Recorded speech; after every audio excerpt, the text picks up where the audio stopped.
mentioned that a year and a half ago, and that conversation got started, and then things have developed since then. I realize that I'm going to have to be a lot more articulate to build consensus and actually try to show where in the budget the long-term issues. I can't assume that my fellow commissioners would see my point of view because I haven't articulated it well enough, and that's something I've had to learn sitting there as a city commissioner. All right, thanks, Paul.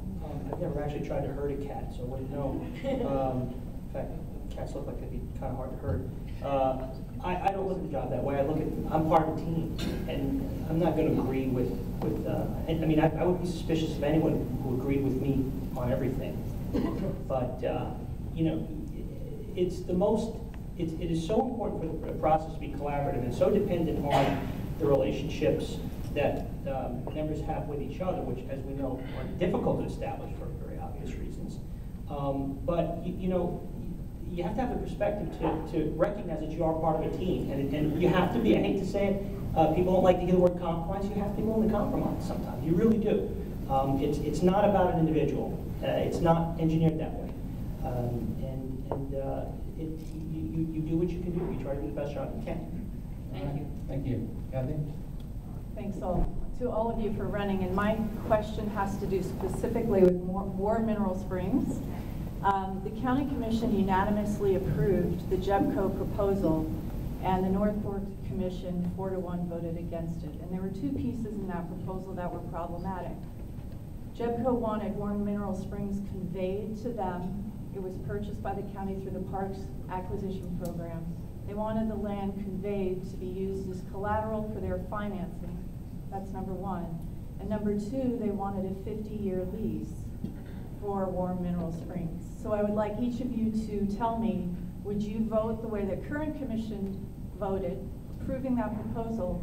And if you wouldn't, why not? All right, all five? Yeah. All right.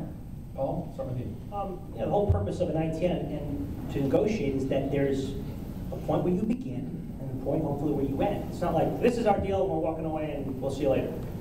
There are things that I liked in both proposals. The issue here is there is very clearly a schism between the two boards and what their vision is. So commenting on individual components of the contract is sort of like telling me what the weather was like yesterday.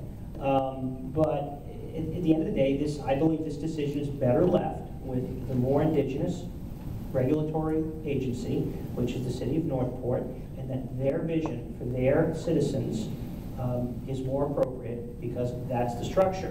Do I think the county should assist them? Yeah, where it's appropriate. But I think that we need to move on from this. It needs to this is run its cycle and its course, and it's time to move on. All right, thanks, Alex. Well, I think that we need to talk about some other issues with War Mineral Springs, because from what I hear from the people who live in the area, they're not happy with any of the direction that this is taking. We need to recognize that War Mineral Springs is an important natural and archaeological site. It also holds great potential to be an economic engine for Northport, which desperately needs something like that. And I think we have to be really hesitant about the type of development we do around a resource like War Mineral Springs.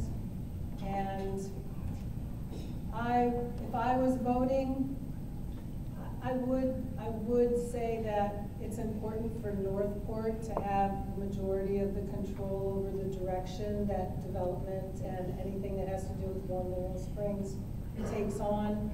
But the county has to be willing to have some type of supportive role, and we have to be looking at things long term. All right, thank you, Steve. First, thank you for including me in your reindeer game. I appreciate that.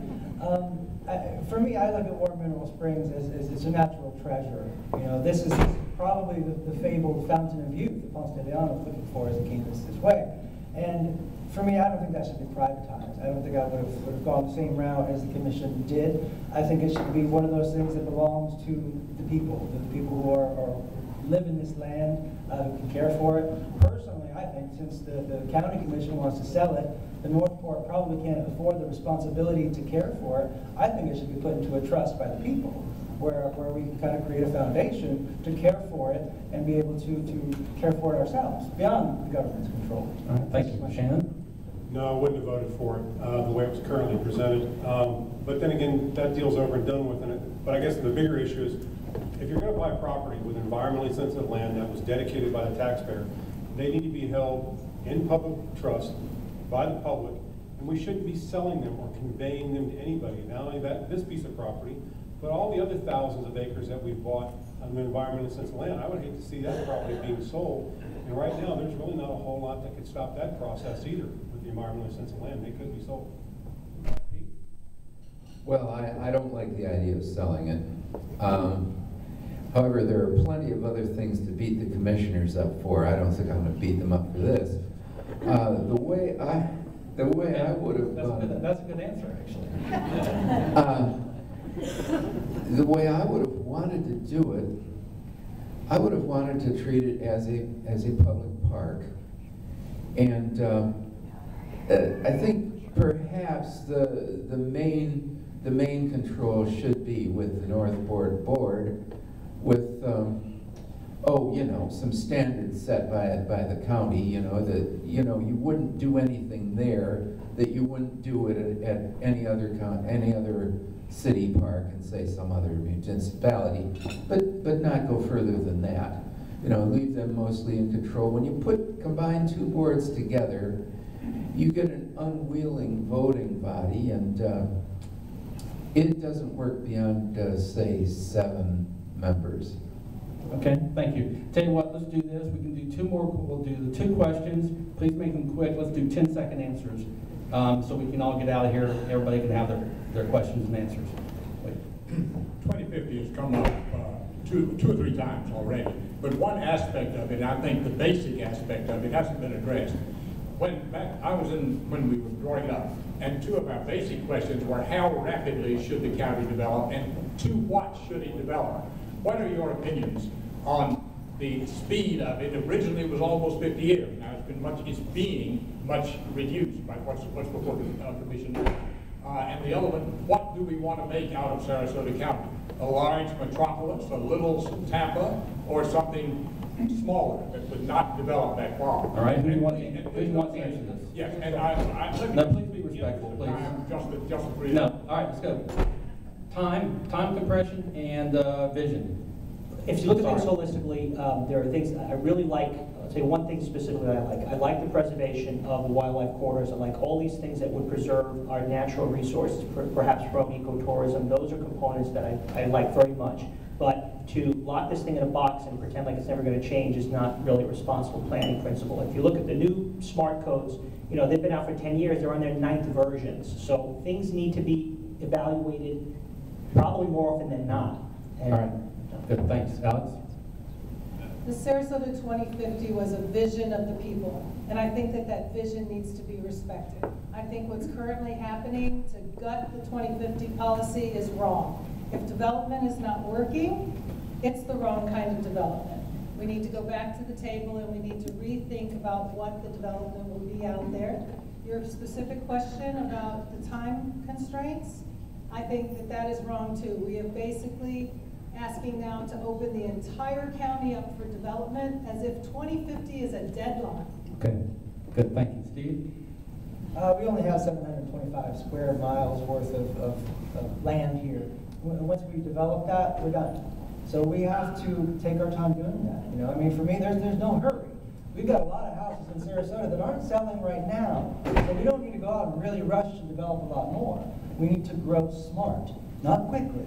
And let's look at what it is that we really need. How are we going to utilize the rest of this property? All right, great, thanks. Shannon?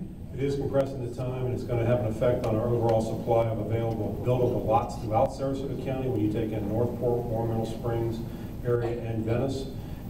Now you head for 2050, and we're going to have an extreme amount of available buildable lots, and that's going to in turn have a price differential towards the lots that are already built in town. All right, thanks. Pete? There's one thing that came from 2050 that I think is worth the whole fight, and that's fiscal neutrality. You have an estimate for fiscal neutrality, and then you back it up with an end audit to make sure that every penny comes from the development for all of its environmental costs By that I mean the human environment, All right. traffic, all that. Thank you. All right, last question. Thank you very much. My name is Wayne Rubin. I have two comments. One is a comment and a question. I had the wonderful pleasure to be a partner, managing partner with Benders Development for 13 years and work side by side with the mentor Nathan Benderson. And I was responsible for the acquisition of University Parkway on the north side and the south side. Just to shed some light on that, they came with development orders with large. I'm going to call the question here. I'll get to the question. With benefits and burdens. The benefits, obviously the development, the burdens, the improvements in infrastructure, which were done and required by Honorary Road, signalizations, et cetera, et cetera. The question is, how would you create the legislative body where the logjam was, and what the breakdown was in that, my 13 years doing that, was there was no communication between Manatee County and Sarasota County. There was a total logjam between the legislative bodies. How would you fix that? All right, and who do you want to answer this question? I would like Mr. Caragiulo and Mr. Schneider and anyone else just to comment, but they had expressed comments on University Parkway, which is where the problem is. All right, go, Paul. Wait, I'm glad you bring that up because that actually brings detail to things that get kind of washed over. To answer your question, it's very easy. Relationships are important with people. Communication is important, especially intergovernmentally. I can tell you that if you look at all the candidates, I believe I'm in the best position to establish relationships with other government organizations because of the way that I work. I'll meet with anyone, I'll work with anyone. All right, Shannon? Yeah, I think the relationships as far as having the joint between Sarasota and Manatee County, they've gotten better over the last probably 5 or 6 years. I think the consolidation of the ATMS system for the traffic management, having that done out of Manatee County is a good start. I think also the 800 system and the emergency management system that's being coordinated between Sarasota and Manatee is a good start. Those relationships weren't there 30 years ago when a lot of these road projects were put in place or these development orders were allowed. This is going to take at least 20 years to straighten out what's going on, and unfortunately that wasn't done. I plan on meeting, and we need to get the comp plans to the point that the two comp plans almost mirror each other because we are a region. We can't look at borders anymore that way, and we must make our comp plans more comprehensible to each other as far as an apple's an apple no matter what side of university it is. All right, Alex, if you want to answer, you're on the ballot. Your name is on the ballot. You could finish. I'll just be quick. I really think University Parkway is an opportunity for us to learn from our mistakes.